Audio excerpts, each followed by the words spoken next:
Welcome to the African Weekly Roundup, a weekly program here on HORUFADHI Media, where I discuss the latest news and events across the African continent. I'm Sultan Mohammed, your host and producer here on HORUFADHI Media. We hope you find this program very informative. Please like, share, and for similar content, do subscribe to HORUFADHI Media. Also, do subscribe to HORUFADHI Media Group's second channel, known as HORUFADHI TV, where you can find exclusive programs such as Behind the Scenes and Mahahe Saleh, among others. And last but not least, do follow myself, Sultan Mohammed, Suleiman Hashi, Yasin Abdi, and the wider HORUFADHI Media team on our social media platforms that should appear on the screen any moment. Let's get straight into the news and over to Morocco. Human rights organizations in both Spain and Morocco have called on both countries to investigate the deaths of at least 23 Africans and injuries suffered by dozens more who attempted to scale the border fence that surrounds the Spanish enclave known as Melilla in North Africa. Moroccan authorities said the casualties occurred when a stampede of 2,000 people tried to climb an iron fence that separated the enclave and Morocco. In a statement released on Friday, Morocco's Interior Ministry said 76 civilians were injured, along with 140 Moroccan security officers. The ministry initially reported 5 deaths, and local authorities cited Morocco's official television as updating the number to 18 on Saturday, and then reported the death toll had climbed to 23. Now, the Moroccan Human Rights Association reported 27 deaths, but the figures could not immediately be confirmed. Speaking on Saturday, Spain's Prime Minister Pedro Sanchez condemned what he described as a violent assault and an attack on the territorial integrity of Spain. Spanish officials said 49 civil guards sustained minor injuries.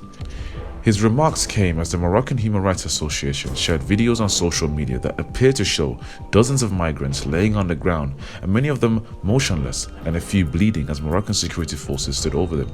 In another of the association's videos, a Moroccan security officer appeared to use a baton to strike a person lying on the ground.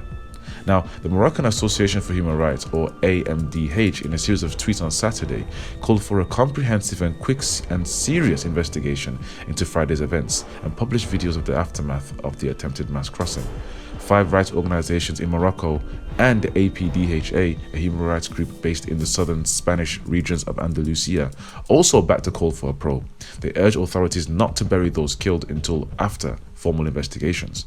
The crossing points between Morocco and the Spanish enclave in mainland Morocco is a common route taken by migrants from Africa attempting to cross into Europe as a safer option than the dangerous route crossing via Libya. Now over to Rwanda, where the Commonwealth Summit draws to a close in the capital Kigali. The week-long Commonwealth's head of government meeting in Rwanda's capital Kigali included comments from Britain's Prince Charles expressing sorrow for his country's direct role in the transatlantic slave trade, the first time the Commonwealth has publicly addressed the subject. Now, some members urged organizations to go further by discussing reparations to countries hurt by the slave trade, but there was no mention of this topic on the final communique or news conference, which instead focused on the broad policies and pronouncements about sustainable development, healthcare, and gender equalities.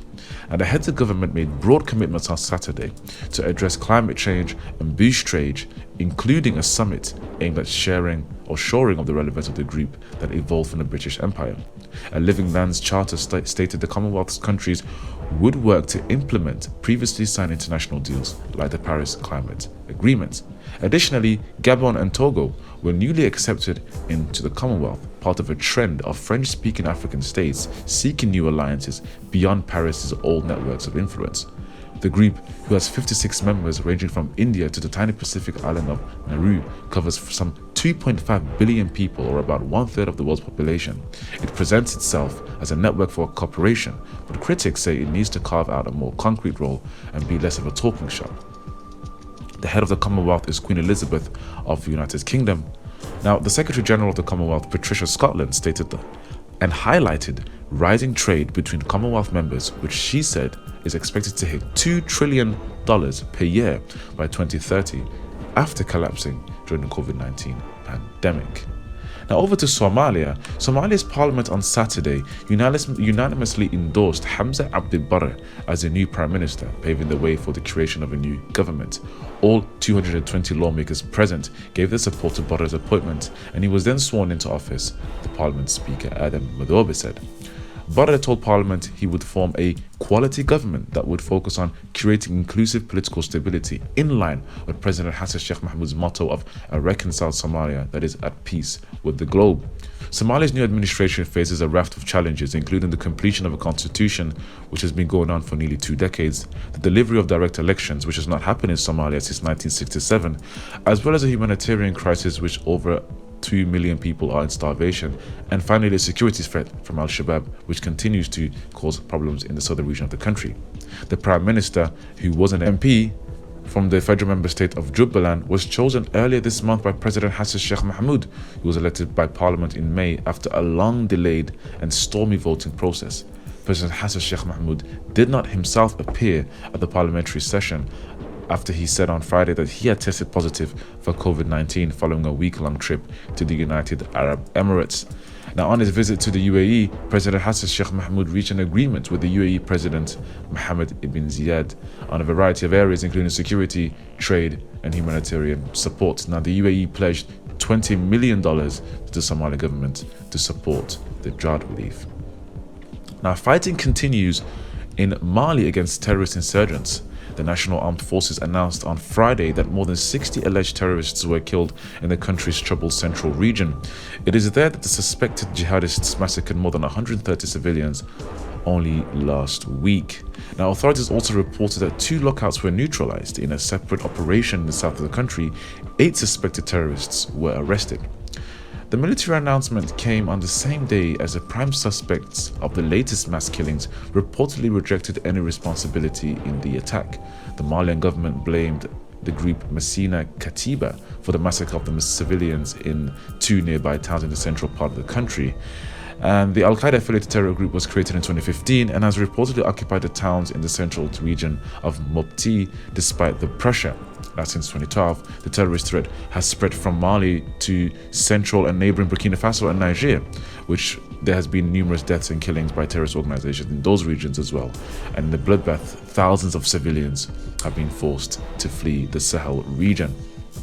Now, over to Tunisia, where political tensions now continue to rise in Tunisia as Tunisian police arrest former Prime Minister Hamadi Jebali, who is also a senior former member of the former ruling party Ennahda, on suspicion of money laundering, his lawyers told Reuters. Police in the city of Sousse seized Jebali's phone and his wife's phone and took him to an unknown location, according to a statement by his family on Facebook. Jebali's arrest raises opposition concerns over human rights since President Kais Saied seized control of the executive power last year in a move his opponents called a coup. The Interior Ministry declined to comment on Jebali's arrest. Now, opposition to the rule of President Saied continues as Tunisian judges decide to extend the national strike for a 4th week in protest against a decision by the President Saied to sack dozens of them, a joint statement by the judges' unions in the country said on Saturday. It is said the 4th week of strike will start on the 27th of June. Now, Saied previously dismissed 57 judges on the 1st of June, accusing them of corruption and protecting terrorists, charges that the Tunisian Judges Association said were mostly politically motivated. Now, over to Congo, a symbolic event took place this week as the remains of the Congo independent leader Patricia Lumumba arrived in the capital Kinshasa from Belgium on Wednesday and will be taken around the country, a government official said. After leading the struggle for Congo's independence from colonial power Belgium, Lumumba became the country's first prime minister before being assassinated 6 months later in 1961. Immediately after his killing, the body was dismembered and dissolved in acid in an apparent effort to keep any grave from becoming a pilgrimage site. A gold-capped tooth was all that remained and was kept by Belgian police commissioner who oversaw the destruction of the body. In 2016, the tooth was seized by Belgian officials from the police commissioner's daughter and has officially been returned to the Congo. Now, over to Zimbabwe, where a new blow to the purchasing power of the Zimbabwean people has taken place. The latest figures from the Zimbabwe National Statistics Agency showed that the country's annual inflation rate reached 191% in June.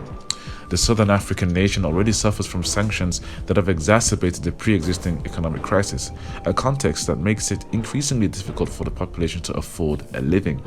Now, since the start of the Russian-Ukraine conflict, Zimbabwe's inflation rate shot up from 66% to more than 130% in May. On the second month, it increased again to verge on 200%. The same month, Finance Minister said that the government wouldn't hesitate to intervene to cushion against the price increases and exchange rate volatility. Zimbabweans are still waiting for government measures. In 2008-2009, hyperinflation in Zimbabwe reached 500 billion%, according to the International Monetary Fund, and absolutely ravaged the country. At that time, 100 trillion Zimbabwean dollars in banknotes were not enough to buy basic groceries. And finally, over to Egypt, where Qatari Emir Sheikh Tamim bin Hamad Al Thani arrived in Cairo on Friday on an official visit to Egypt's president. Egyptian state TV reported in the first trip to the country since Egypt and Qatar agreed last year to end a long-running regional feud. What is referred to by some as the Arab Cold War saw a regional Cold War break out between Qatar and some members of the Gulf Cooperation Council, particularly with Saudi Arabia. Qatar has differences with the Saudi bloc on a number of issues. It broadcasts Al Jazeera that supported the Arab Spring. It maintained relatively good relations with Iran and Saudi Arabia's key rival, that is, and it supported the Muslim Brotherhood in the past, a group that is absolutely opposed by Saudi Arabia and Egypt, among other countries. Now, Saudi Arabia framed the conflict with Qatar as a subset of the Iranian-Saudi proxy conflict due to Saudi's long-standing concern about the country's relationship with Iran and Iranian-backed militia groups in both Yemen and Syria. However, Qatar maintains that the conflict is an attempt for Saudi to reassert hegemony over Qatar it enjoyed during the 20th century. The conflict saw Egypt and Qatar cut ties for a number of years. However, the relation has seemed to be re-established. And that's all the top stories on the program this week. Please tune in for next week for another weekly update of events across the African continent.